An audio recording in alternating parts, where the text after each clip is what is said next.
Gonzaga Nation SI continues on with our conversations with many members of one of the best student sections in all of college basketball. Today's guest, a senior from Denver, Colorado, the Vegas coordinator from Denver, Blake Fry. Blake, thanks for joining. Yeah, thank you for having me, Dan. I'm excited to be here and talk about everything in the Zags. Yeah, thanks for joining. It's been great connecting with the Kennel Club in many different ways and angles with this Gonzaga Nation SI project. When we were kind of throwing some ideas out there of how to best cover the athletic department in the program, it made sense to include the Kennel Club. So we appreciate you guys willing to join.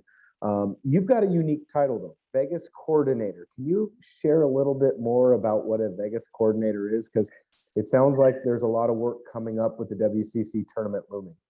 Oh, for sure. Yeah. So basically what I do in my position is I'm in charge of kind of hosting all the extra activities that are centered around obviously the WCC tournament in Las Vegas, Nevada. And so basically what I'm in charge of is finding rooming and events to do down in Las Vegas for all the students and alumni. And then also communicating that to the students, alumni, and then working with the vendors and coordinators down in Las Vegas that we've had for the past few years to kind of schedule all that. And then obviously working with the athletics department to work with ticketing and trying to get all the Zags down there to support them during that big tournament that we all love. Obviously, we weren't able to do it this past year. We weren't able to go down there, and then it was canceled, or was it canceled? The tournament was canceled, but the last time we were down there was in 2020. So it's been almost 2 years since fans and students have been able to go. So there's a huge, huge want and need to be down there this year, and we're just really excited. And I'm really excited, obviously, since it's my position to be able to provide that to students and alumni. And we do that basically by selling our students and alumni Vegas packs, which include some stuff with the alumni office, and then all the events that we're working with on our side of things with the club. So it's a great time, and students and alumni have seemed to really enjoy it, and it's been a part of the Kennel Club tradition. And we're really, again, just excited to bring that back this year. And we just can't wait to get down there. It's only 4 weeks away, so it's coming up pretty quickly.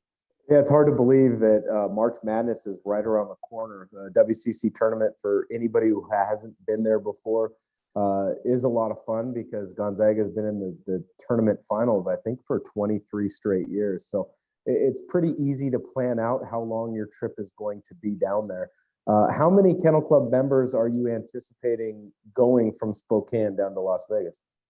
We haven't got into the details yet because we have to look at the alumni and the current students here. So we're still in the process of doing that. But I can tell you that we sold a record number of Vegas packs, which we sold over 650, which is wild. I think in 2020 we had just below 300. So we more than doubled that number. So there's a huge crowd going down there. There's a lot of people that are really excited to see the Zags play. So yeah, there's going to be a lot of Zags, a lot of students down there. It sounds like it's going to be Spokane South at the WCC tournament. When you guys, as the current Kennel Club, get a chance to meet some of the original members of the Kennel Club, how quickly do you guys start reminiscing and sharing stories back and forth and comparing notes about who was more excited or what teams were better?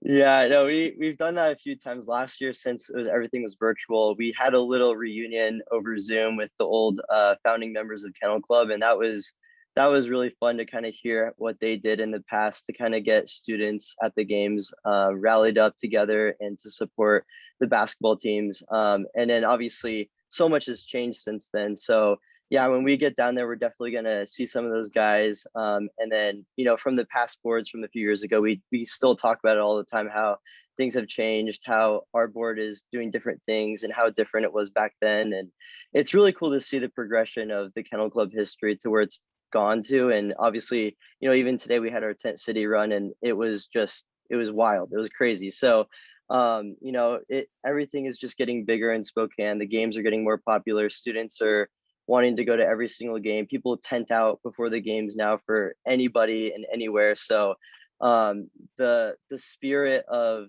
the fan base for Gonzaga has just grown so much, and even at school, and doesn't matter if it's in Las Vegas, doesn't matter if it's, you know, on the East Coast, Zags travel everywhere, and it's a really awesome community feeling, and I think a lot of reasons why people go to Gonzaga in the first place. So it's crazy, and we're really excited to see those guys and the founding members occasionally once we get down there, and we've talked about it a lot in the past for sure. Well, I'm working on finding a time to get a lot of those original founding members of the Kennel Club from back in the 80s Yeah. to join me on a podcast, and I look forward to hearing some of their thoughts on the current Kennel Club and how you guys are handling things. Because like I said, I think you guys are doing a great job this year. Unfortunately for you guys, you didn't have the chance to go to games last year. Is that one reason the Kennel Club has been extra boisterous and loud this year? Because I've seen a great response from you guys.